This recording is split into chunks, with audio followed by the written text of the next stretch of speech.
I'm Catherine Arndt, the Chief of the VLGA Connect studio. Welcome to today's episode, brought to you by the VLGA, your councillor support network and the national broadcaster on all things local government. Hi everyone, it's TGU time. That stands for the Governance Update from VLGA Connect, which is brought to you by Hunt and Hunt Lawyers and the VLGA, of course. And I've got good news, bad news, and more good news to start off the show today. The good news is that Tony Raunic is here. Hi, Tony. Hi, Chris. Good to see you again. Good to have you back. I hope you've had a good and busy and productive week. Oh, absolutely. Every week, Chris. They're all productive. Excellent. Not surprised. The bad news, Julie Reid is a bit under the weather and can't join us on this week's program. We wish Julie well and hope she'll be back with us very soon. But there's good news to offset the bad news, and we're delighted to have joining us again on the panel this week, Kendrea Pope. Hello, Kendrea. Chris, hi, Tony. Nice to see you again, and thanks for having me back. No, nice to have you back. Your insights into some of the governance issues we discussed last time were terrific, and we'd love to hear your thoughts on a few of the issues that are doing the rounds this week as well. And there's no shortage, Kendrea and Tony. This week we've had another municipal monitor announcement. This one relates to Glenelg Shire, where two monitors, Jim Gifford and Stephen Kingshott, were appointed back in November for a 3-month term. That term's completed. They've submitted their final report to the minister. I know Tony's got some thoughts on what's in that final report, which has been released. But of course, now those two monitors have been reappointed for different terms. This is interesting. Bear with me. So Steve Kingshott is reappointed until, I think it's 4 weeks after the appointment of a chief executive officer. So that's to help oversee that CEO appointment process. Jim Gifford will remain in place until the end of December. That's to see through the election period and the commencement of a new group of elected councillors. Tony, your thoughts firstly on the reappointment? As you say, interesting seeing those different terms for the new reappointments with Jim Gifford, extending beyond the council elections and clearly the view that, it's going to be really critical, the appointment of a new CEO, and because, Mr. Kingshott will stay in his position to that point and 4 weeks beyond. Probably useful to reflect on why monitors were appointed in the first place back in November 23, and that was following a request from the then mayor at Glenelg, which followed the resignation of the then CEO, Paul Phelan, and two of the sitting councillors, Chrissy Hawker and Jaden Smith, that led the then mayor to write to the minister and ask for this intervention. And the report's quite detailed and does actually shed some light on the background, if you like, to some of the incidents that led to concerns about governance. And there was call it the Portland Christmas lights saga, yes, Kendrea, yes, and Chris, which was, I guess, to use a lights analogy, it was about the Christmas lights initially being sort of intended to be switched off, and then they got switched back on again, in that there was a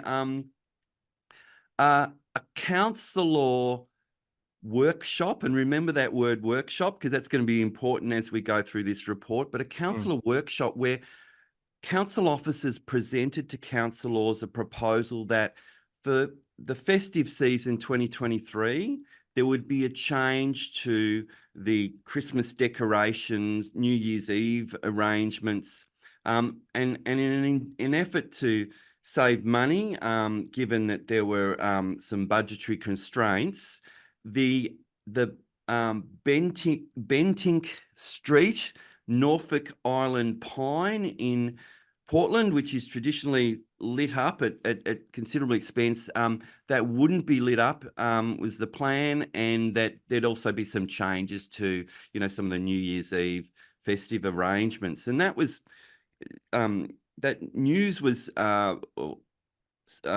delivered to councillors in the workshop. Apparently, council officers at the time understood that councillors were comfortable with that arrangement. There was a media release in October of 2023, and as the report says, social media lit up like the tree in question after this media release announcing the changes. Lots of disrespectful comments about council, about specific council staff, and of course, many councillors themselves actually coming out publicly criticising the decision, such that there was ultimately a sort of an about face, and the council announced that they would stick with the traditional Christmas decorations arrangements there. There was another major sort of background issue, and that was the 2022 rate rebate decision. So for about 10 years in the Glenelg Shire, landowners whose land was being used for primary production purposes were receiving a 30% rate rebate. So they were officially being rated the same as landowners whose land was being used for residential purposes, but there was this 30% rate rebate. On paper, it was going back to them after they paid, but really what was happening, they were paying 30% less. That all changed following a fairly controversial vote of council in the lead up to the 2022-2023 budget arrangements. I think it was passed on the casting vote of the mayor, and it was a very unpopular move that effectively increased rates significantly for these primary producers in the municipality, and ultimately led to this angst in the community and amongst councillors too. It was quite disruptive in terms of relationships.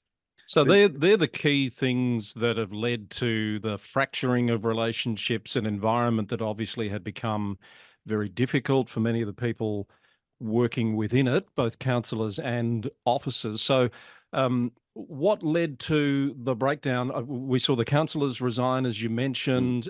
We saw countback candidates refusing to take up the role. I think the monitors say that was a reflection of the reputation that the council had built in the community over these issues, Tony? Quite a dramatic reputational impact, I think, on council, such that even council staff were reportedly, removing their council identification, their badges when they were going out in the public, not wanting to be, publicly, criticised, given that the council was, on the nose a little, if you like, in the public at the time. But what I found really interesting too, Chris and Kendrea, was the monitors' identification, the two monitors, of identifying various governance concerns they have with current arrangements that they found at council when they arrived. And one was this notion of these monthly workshops. And workshops, key word, we understand this notion of councillors regularly meeting with often senior council officers in a non-public setting, and they're traditionally called council briefings or council, that's one of the words. But this notion of a workshop being like working things through to a conclusion or an outcome, the monitors saw that as problematic. What was happening was often this was a forum for councillors to be directing council staff about decisions being made under delegation, about recommendations that staff were planning to put forward in a council meeting. They were sort of being road tested in these workshops, and sometimes ultimately the recommendation would change, it would seem, given the feedback of councillors. So it's clearly a transparency issue in terms of the public seeing how decisions were being made. And the monitors ultimately have taken issue with these workshops and recommended that they be replaced under new governance rules with councillor briefings whose purpose would be only to, share information, and decision-making being expressly prohibited in those forums, and reports of those briefings be provided at each forthcoming council meeting. So a major change in the way they sort of made decisions. Clearly, a problematic approach it would appear to have been conducted at Glenelg for some time.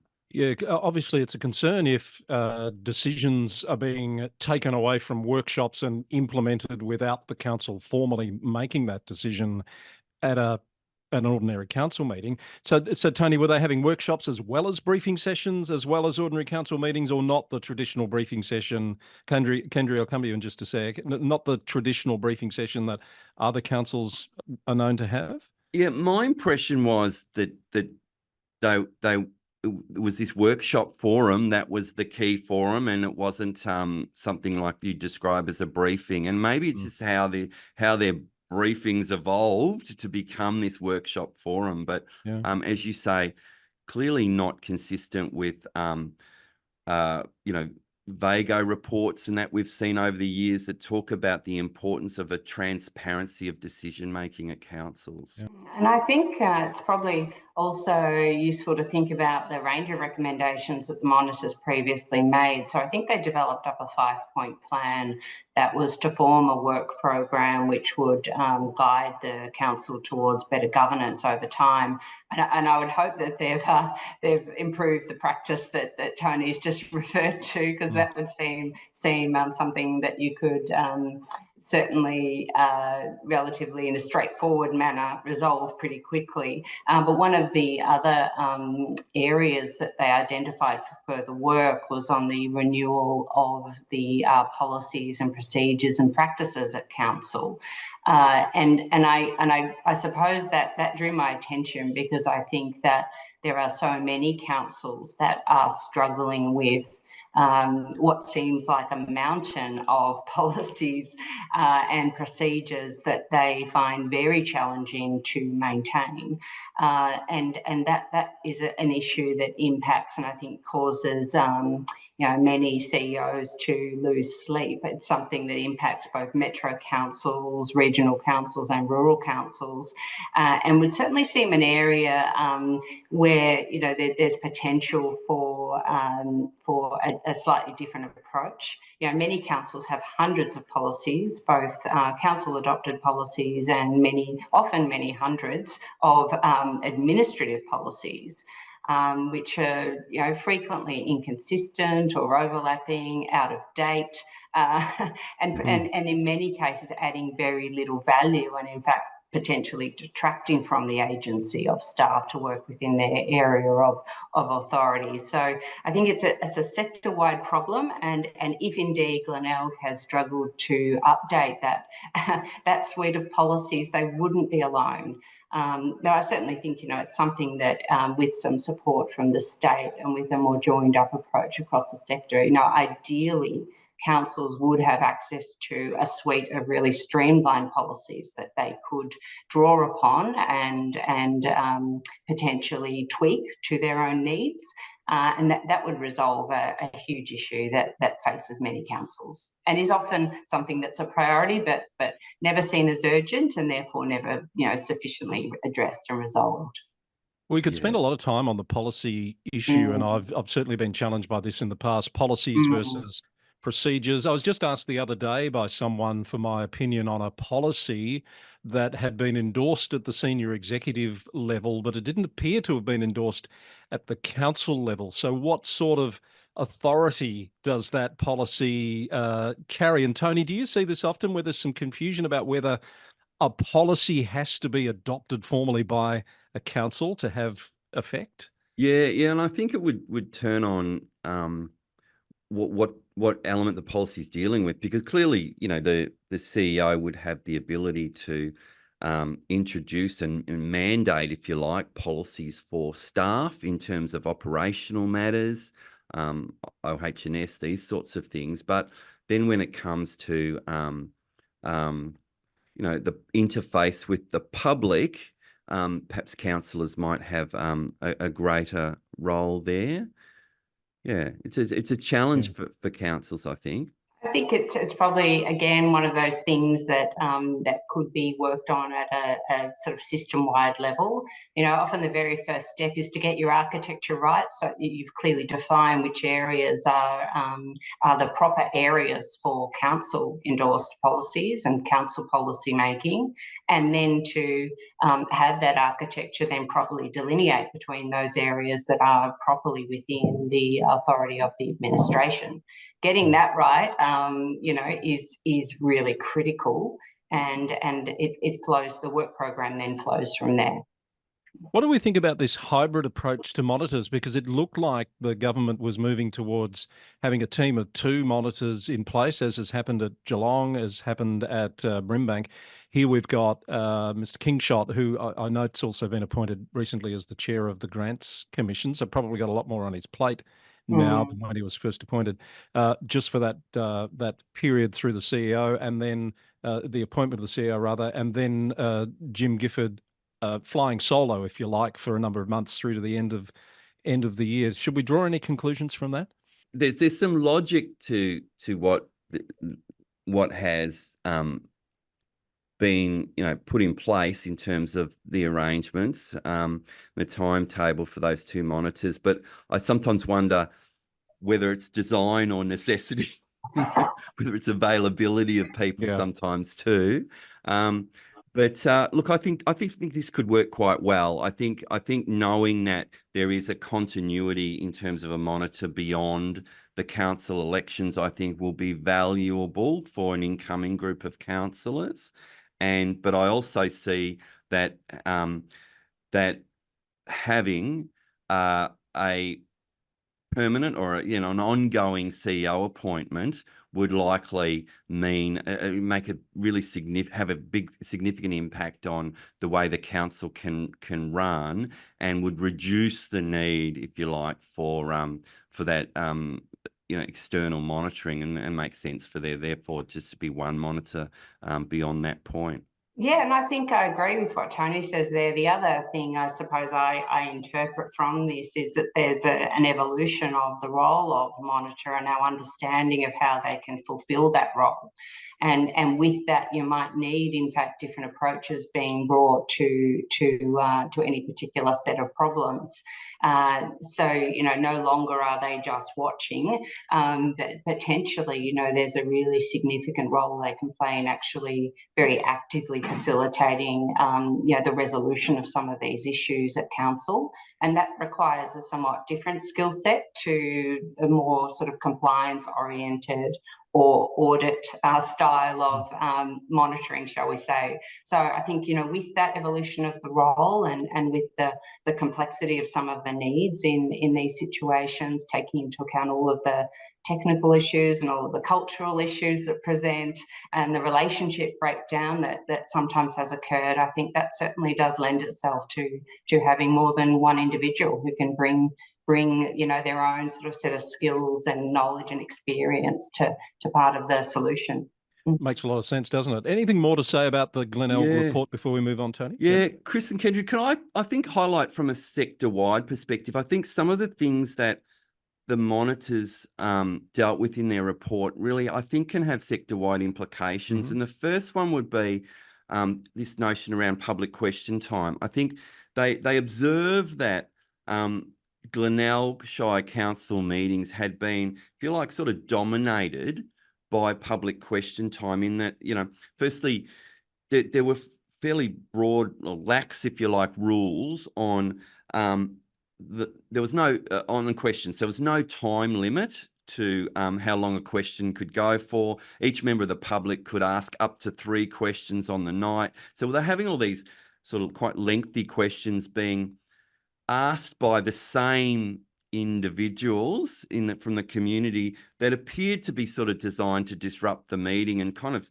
almost change the tone of the meeting right at the start of the meeting. And we often see this in councils. I call these sort of people in the community like Clayton's councillors. Remember that ad in the 70s for, you know, the Jack Thompson, I think it was, you know, the drink you have when you're not having a drink. These are the people who aren't elected to council, but they they're very vocal at council meetings. And the recommendation from the monitors was to implement new governance rules that required, firstly, questions to be lodged in advance. Questions would be read out by the mayor, not by the questioner. But critically, I think question time was to be at the end of council meetings. So it didn't sort of set the tone, but was something at the conclusion. And I think that's quite a takeaway for some councils might want to consider that element. The other one that stood out for me too was the duplicating of administrative processes, where members of the public were putting in service requests and then councillors were duplicating that request. So you've got this inefficiency and an element of sort of councillors sort of dwelling in, getting into the operational. And again, there was quite some critical comments about that practice and some changes that the monitors implemented. And I think another that I'd highlight in terms of across the sector would be dealing with confidential information. Right. And the monitors identified that there was quite some confusion at council following the 2020 Act changes, where we now have a definition in section 125 of what is confidential information. There remained this confusion at council about, well, what about these other documents that mightn't meet the section 125 definition, but as a matter of good governance should be kept confidential, like things like working papers or draft documents that were given to councillors in a briefing session. And the recommendation of the monitors was that the CEO going forwards would label such documents commercial in confidence, and the council or code of conduct would be explicit and say, releasing documents like that without a council resolution would be inappropriate. So just I guess the pendulum swinging a little bit more towards that prescriptive again. The 2020 Act swung more towards a local base. You work it out for yourself, and councillors work it out. It's in the Act, it's in the definitions, towards now going back to that notion of the CEO labelling a document so that councillors know, hey, I have to be careful with this document. I do recall doing an interview with David Wolf at IBAC, and he made the point that there's a bit of a continuum here, where you move towards the principles base, and ultimately over time you probably come back to more prescription as issues come up, and I think that's where we're at. You talk about governance rules, and councils, of course, can review them and update them at any time. I see Glenelg Shire has just put its amended governance rules out for community comment, and you made the point about perhaps moving community question time later in a meeting so that it doesn't set the tone for the meeting, Tony. I note Glenelg in its changes is suggesting bringing community question time forward to benefit community members asking questions at meetings. So, we're not getting a uniform approach to these issues. The other thing I thought was interesting was they're changing their notice period for publishing agendas on the council's website to be 6 days prior to a meeting. I thought it said business days, but it doesn't. 6 days prior to a meeting. Do we have a uniform approach to that, even across the sector? I know you look at a lot of governance rules, Kendrea, don't you? I do indeed, and just thinking back on your earlier point, Chris, I can imagine many councils that I've worked with would strongly reject a notion that public question time should be put to the end of a meeting, after which all the key decisions have been made. Yeah. But certainly in terms of the uniformity and the timelines for producing agendas, it's a very significant challenge for the governance and CEO's office to get those agendas out, and particularly if they're working on a cycle of 2 meetings per month. It doesn't really give you very long between your briefings, taking on board the feedback and the input of councillors into, your officer report considerations. Doesn't really give you very long to turn those reports around and have them ready for a public agenda. So I can imagine, a week turnaround or a week publication notice period might be reasonable in the context of monthly meetings, but if you're looking at fortnightly meetings, I can imagine that would be driving a huge amount of activity and would be the source of a great deal of stress. Really, really good point. Tony, have you got a sense of whether there is a standard for that publishing There of is a agenda? huge range, Chris, and I've seen there are councils in Victoria with 14-day provisions, which seems that's probably the outer.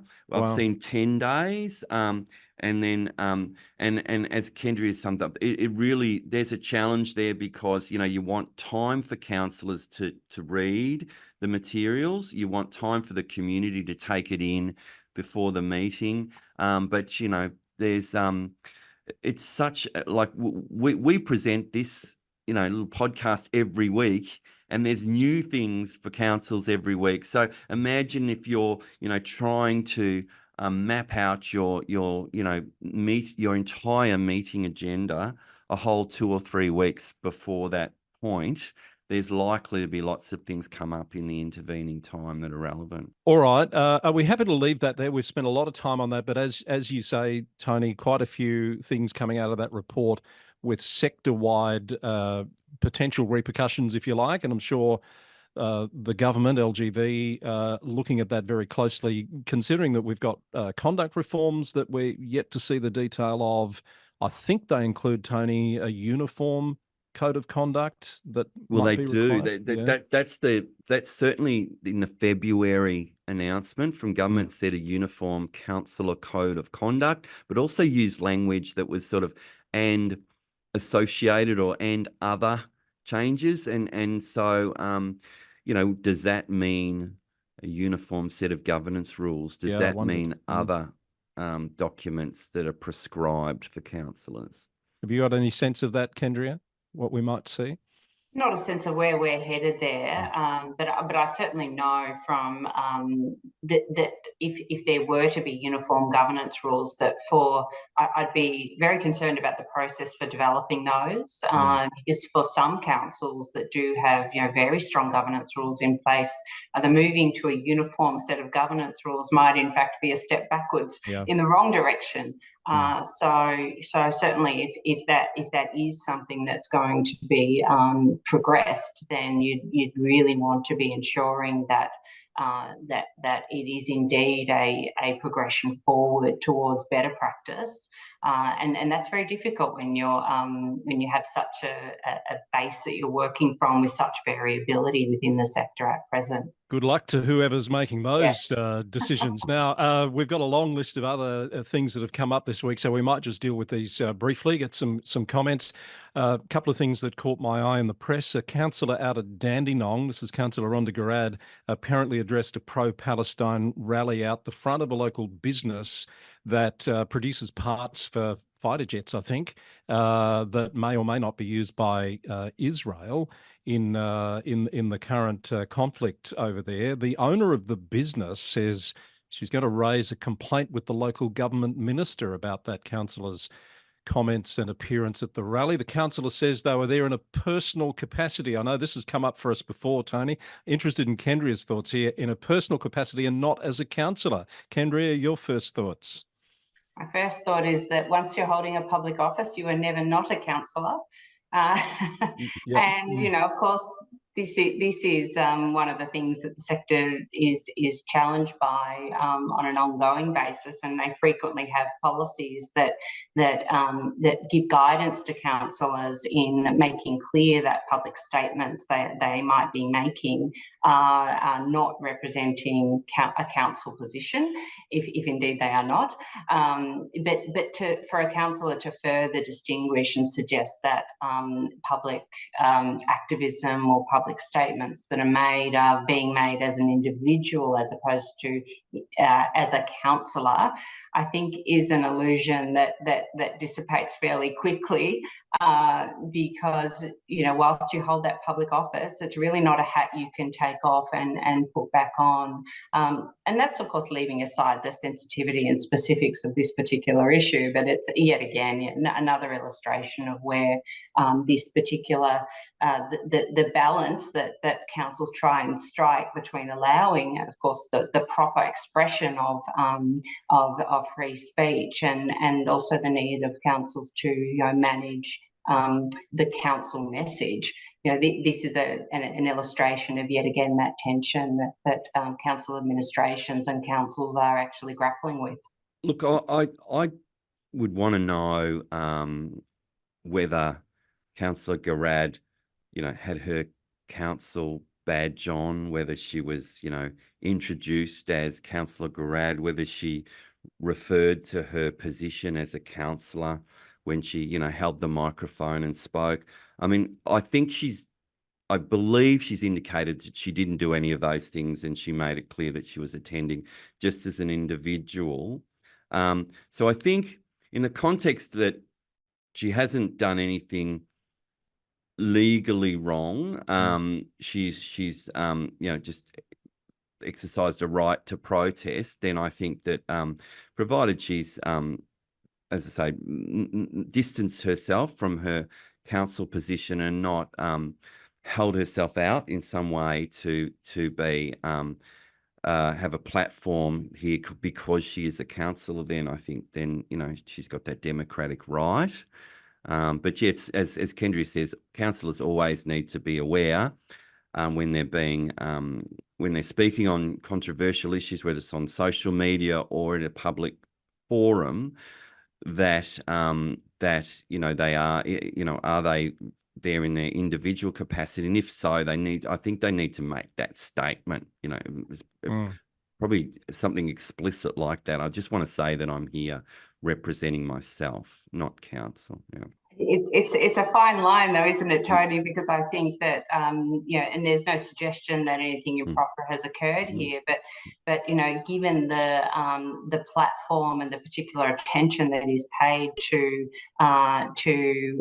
councillors in such sort of, you know, political activism, it's inevitable that in some way you know, the broadcasting of those views is going to be drawing upon their status as a councillor and their role as a councillor, notwithstanding any disclaimers.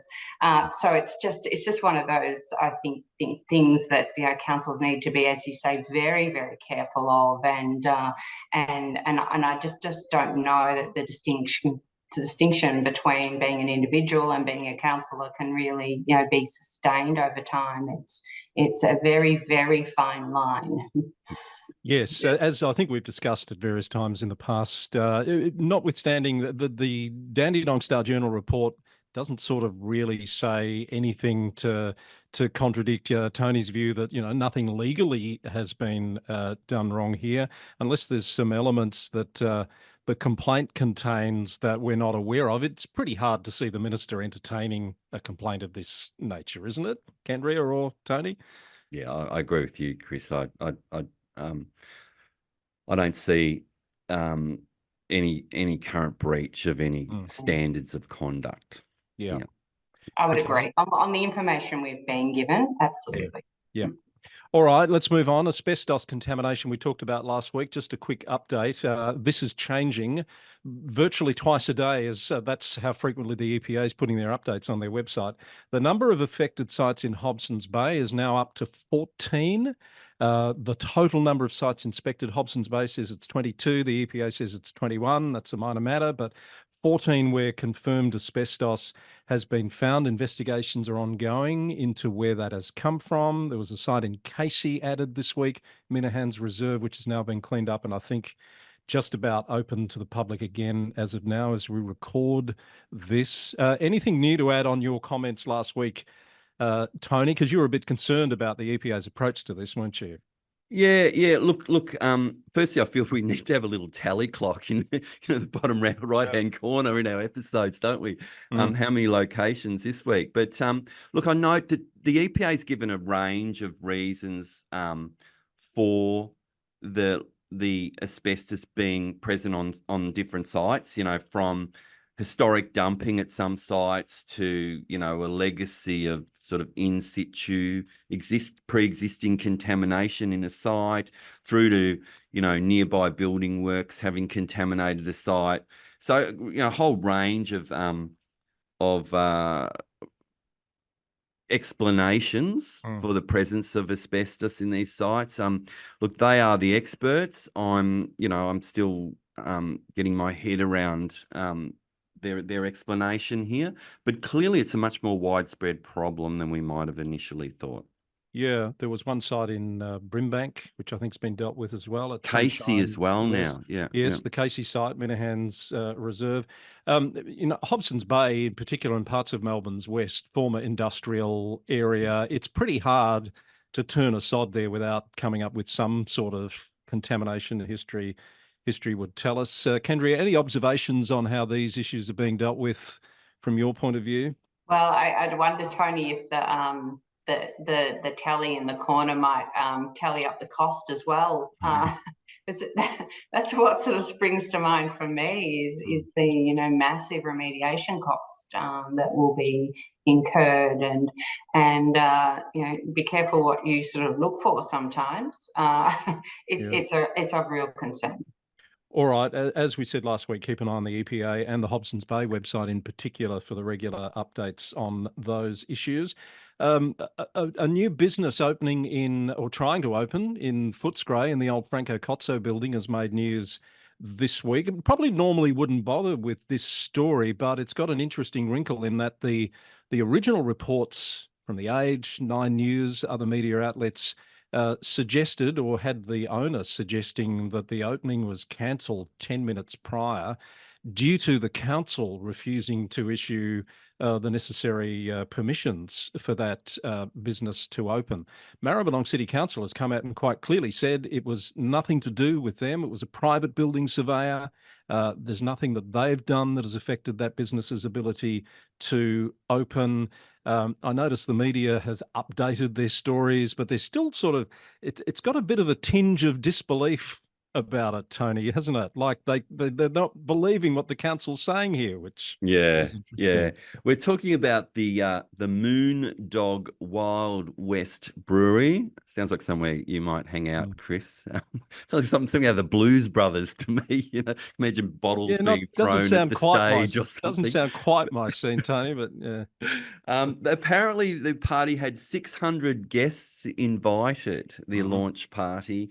And yes, called off at the last minute. And the owners claimed, it was the last minute refusal of Maribyrnong City Council to issue a fire safety permit. But as you say, we find out that in the statement by Celia Haddock, the CEO there, it seems that the brewery's own private building surveyor had declined to issue an occupancy permit, given some concerns about whether works were compliant or not. So it does seem to me that council has been sort of attempted to be made the scapegoat for a stuff up, if you like, amongst some consultants working for this, potentially for this business. But as you say, the reporting, do people just remember the first report that blamed the council, or did they remember the council's rejoinder to that? I suspect that, a bit of mud sticks. Yeah, Kendrea, could this possibly be that people are just not that au fait with how the building permit system works now? Because a lot of private building surveyors are involved in spaces where councils traditionally used to be, aren't they? Absolutely, but I think there's some fairly lazy reporting going on here too. I mean, these are matters of fact, and I would have thought some more careful questioning by the media could have avoided, the suggestion, if it is indeed incorrect, that this was due to an action by council. And again, I think there's a bit of the media really does have an obligation to do better in this regard and fact check and scrutinise the claims, and who knows which way this will fall out. But honestly, the reporting on this is just not terribly helpful, and it's really not.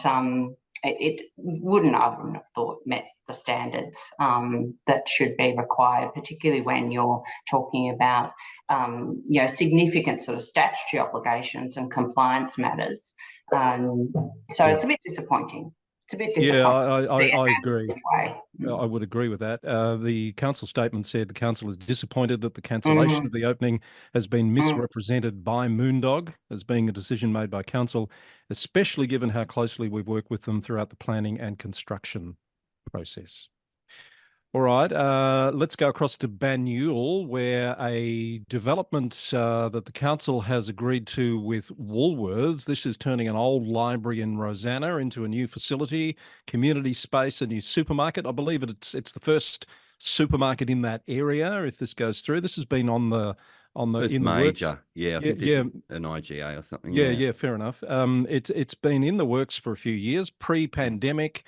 Slowed down by a lot of things and rising costs, etc. The cost has blown out considerably. But some residents here, Tony, are questioning the process behind the decision to proceed in this manner by Banyule Council. Yeah. So this is, as you say, it's a 1970s era library in Rosanna near the railway station there. There's been a level crossing removal project there. It's sort of transformed that area. That old library is to be demolished, as you say, to make way for this $16.5 million cost library, toy library, community hub, maternal child health type facility.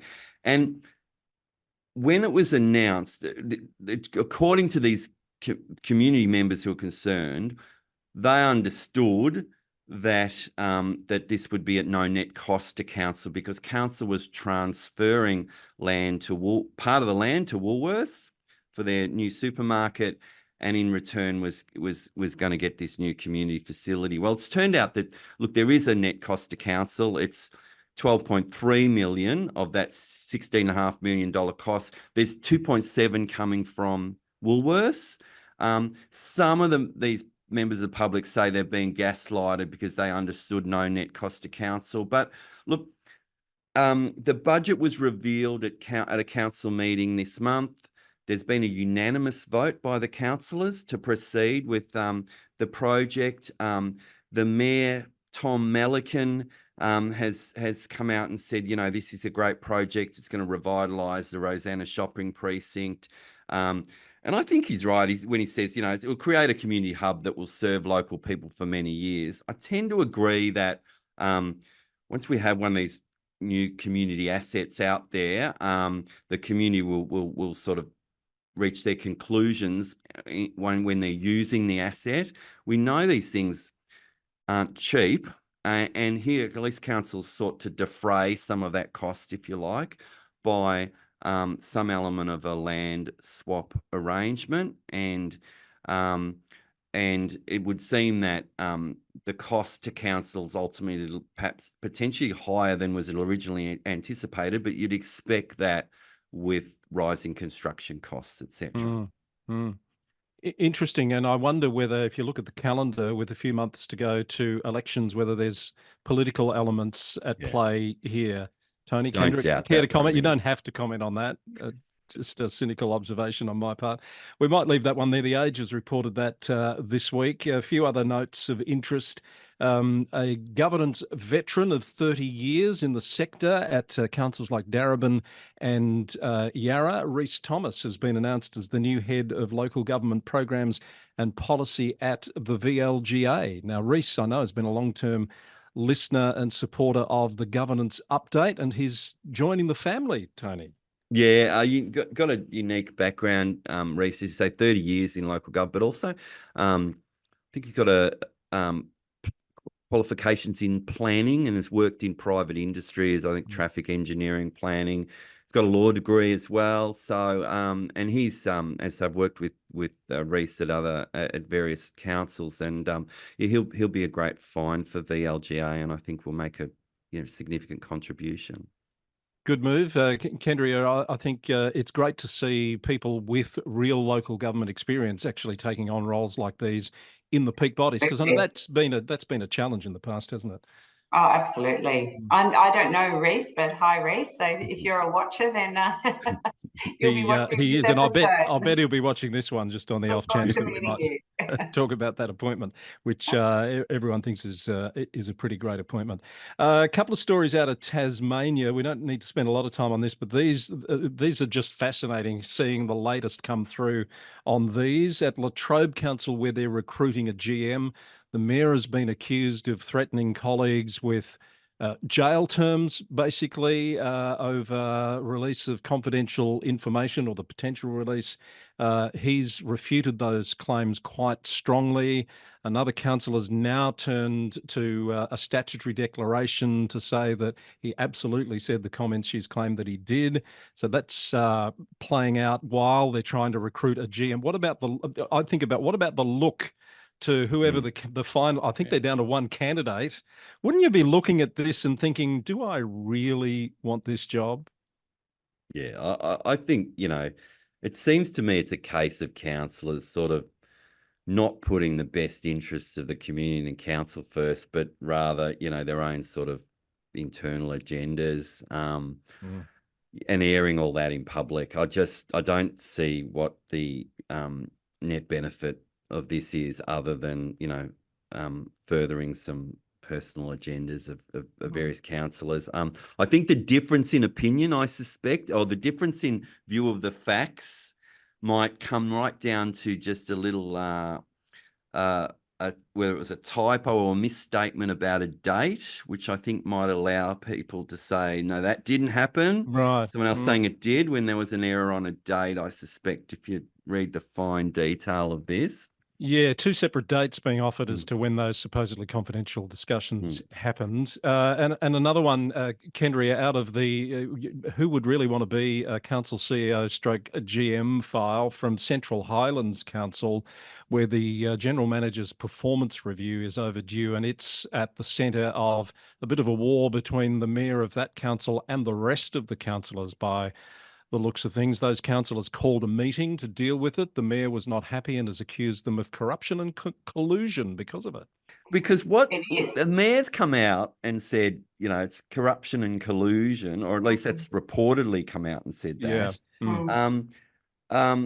And said, look, these councillors couldn't partake on a professional level in an independent review of the GM because she's observed that they had acted in a way showing a personal attachment to the GM. Yeah. But then subsequently, there's been a motion passed at council, I think 7-2, for the mayor to withdraw her accusations and publish a notice to that effect. Now, it seems the mayor's walked it back a little, in that the mayor's said, she's reaffirmed that she thinks that this special meeting to discuss the CEO performance review, she says that was a waste of money, but she says, I wasn't accusing anyone of collusion or corruption. I was really referring to that as a possibility because of the secrecy element. Wow. So I think the mayor's walking this back fairly quickly, but yeah, it's as you say, a pretty difficult situation for the senior officer to be in, and wouldn't encourage one to apply for a role at that camp. No, and just another in a long line of examples of where CEO or general manager positions get caught up in the political elements of councils around the country, and I think just make those roles unnecessarily more complicated than they need to be. And it probably also highlights the rationale behind there being more formal structures being brought into the management of the CEO relationship. So, including in the 2020 Act in Victoria, councillors sometimes forget that they need to operate as a council in managing the employment relationship with the CEO. It's never helpful and is in fact quite destructive when councillors are working as individuals and dragging a CEO or a GM in 7 or 9 or 11 different directions. They really need to work as a body corporate, and really the mayor in that instance needs to be managing that relationship very tightly, so that both the planning for the CEO and the assessment of their performance is really rigorously managed, so that the CEO is not caught in an invidious situation where the different actors are working independent of one another. So it certainly is a case in point, I suppose, for having much tighter management of that relationship. Very, very well said. Now, before we wrap up, just a quick peek across the border and then another border into Queensland, where they've had elections last month. We've now had 4 council CEOs as of today resign as a direct result of the new council. At least that's what it appears reading between the lines. There might be one exception, the CEO of Brisbane. There might be some other reasons there, but Townsville is the latest on that list as these new councils start to take over and impose their mandates, as they would call them, for their communities. A couple of things that have arisen in the last week of note. At Cairns, questions about a $19,000 spend on a mayoral induction ceremony, which has normally apparently been very low key, but this was a big event that they spent nearly 20K on, and that's gotten some attention in the media. And an embarrassing mistake at Brisbane, Tony, where one simple reference was left out of the oath that I think 26 councillors took, and they had to do a do-over meeting the next week. That is not a good look. No, it's not a good look. The Lord Mayor, Adrian Schrinner, said it was an inexcusable mistake by the CEO. I suspect it's just likely an error by a governance officer, etc. I don't think it's a regrettable error, but I think it's easily solvable, as you know. But I think it's a salutary reminder right now for CEOs and governance officers looking forward to the elections at the end of the year. Go and look at the local governance and integrity regulations. It's Reg 5, and it's published there exactly the 3 paragraphs of words that a councillor must read out, and don't leave a sentence out. No, and some of us have learnt that the hard way. That's a chapter I don't want to relive, when a similar thing happened in Victoria a few years back. I was thinking, Chris, of exactly those instances that did occur in Victoria in the past. But for me, whilst the reporting, again, I think the media is focusing on the mistake that was made, and there's some suggestion that it was that this is an outrageous mistake. I think for me, what jumps out is not that, but the overall sort of regulatory regime and the prescriptiveness of that regime that local governments work within. Because there are many, far more serious infractions that can be committed within the bounds of local government regulation that seemingly have no consequence and have no remedy. And yet you can have an inadvertent error of such a seemingly minor nature, having such serious consequences, including calling into question the validity of decisions that have been made since the imperfect ceremony was held. And fortunately, in that case, they found the error early on, because you can imagine if this had occurred, or this error had been uncovered 2 years down the track, and if it did indeed call into question the validity of all those subsequent council decisions, you'd be in a world of trouble then. Very true. Very true. I just wonder about the calibration of the regulatory regime when such minor things have such significant consequences, and yet others don't. So Yeah, it's an interesting point. Would be interested to know who realised about the mistake so quickly. And as you say, they were able to deal with it within a couple of days. I think they made a few decisions just post the swearing in that they were then concerned wouldn't have any validity. And what about spending nearly $20,000 on a mayoral induction ceremony? I reckon that's the biggest story for me. I think that's a big misread of public public opinion. It sounds a bit out of touch to me, particularly in the context. I mean, apparently Cairns Regional Council has a very significant debt to 8 figures, and that this particular mayor, Councillor Eden, in her campaign materials ran on greater fiscal responsibility.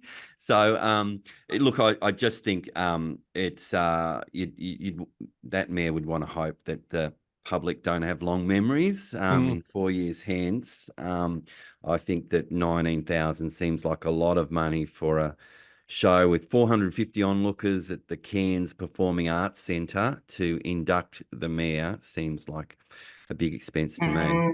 You wonder what the money went on. Surely that's not all catering.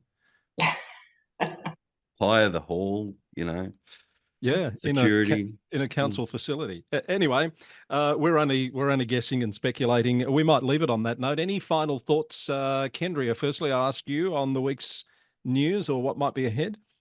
I think this last story is actually of particular interest because, certainly for me, it isn't just a story about the cost. It's actually raises for me a whole lot of questions around the ceremony and the conduct of such ceremonies in this day and age, because in many respects, some of those ceremonies appear to be anachronistic. And I understand the perspective of councillors who like to uphold the tradition and like to don the robes and hand over the gavel and present the chains and go through all that ceremony. But I do wonder as to whether that is actually reflective of a contemporary local government practice, and I think in some areas that might actually be not suitable and not really very reflective of and connected to the community that the position is meant to represent.